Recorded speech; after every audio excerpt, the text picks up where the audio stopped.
The second edition of the Table of Hope takes place this evening at the Queen Elizabeth Hotel downtown. It's an evening of tastings from gourmet food stalls featuring some of the city's finest restaurants. And the best part is all of the proceeds go to share the warmth. Joining us now is Herman Alves, and you're chairperson of this Table of Hope once again this year.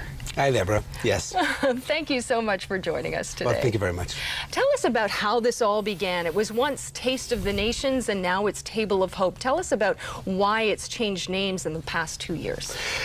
Well, Taste of the Nation started in the U.S., as you know, in Chicago, and it was kind of brought over here to Montreal by a few folks that were working at American Express, amongst them Peter Cochran and Michael Gergolakis.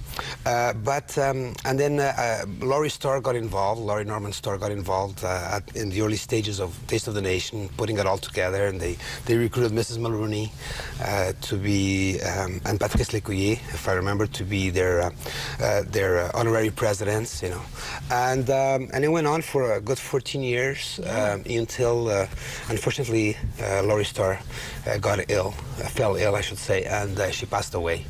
And then when she fell ill, the whole project stopped, and it was kind of sad because on one hand, I mean, first of all, it was an event that everybody appreciated so much, and also to hear that the heart and soul behind this event just couldn't continue.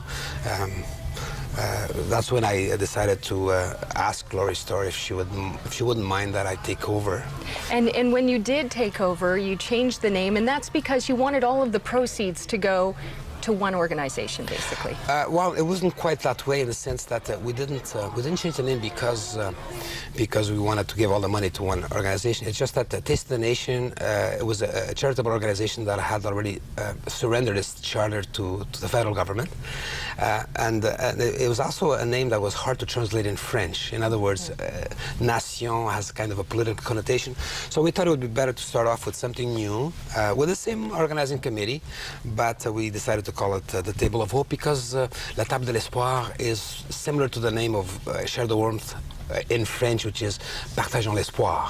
And it's such a great organization that you are helping out. But tell us about how you will be helping them out. There's great gourmet food from restaurants, including yours, around the city. Well, that's right. There's, I mean, the beauty. This is one of the most fun events I've ever attended, and now I have a chance to be part of organizing it.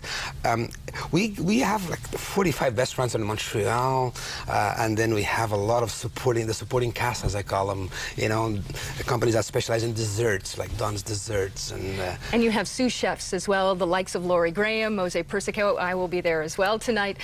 Tickets are at the door available, I understand. That's right. You know, there's a lot of tickets that have already been sold, you know, over the internet and through our sales network, but there's still space, so if people feel like coming tonight to enjoy the evening, they could buy tickets at the door for sure. All right. Thank you so much, Herman, for coming in today. Deborah, thank you so much for having me here. Thank you. And of course, those tickets are available at the door at the Fairmount Queen Elizabeth Hotel. We'll be right back after this.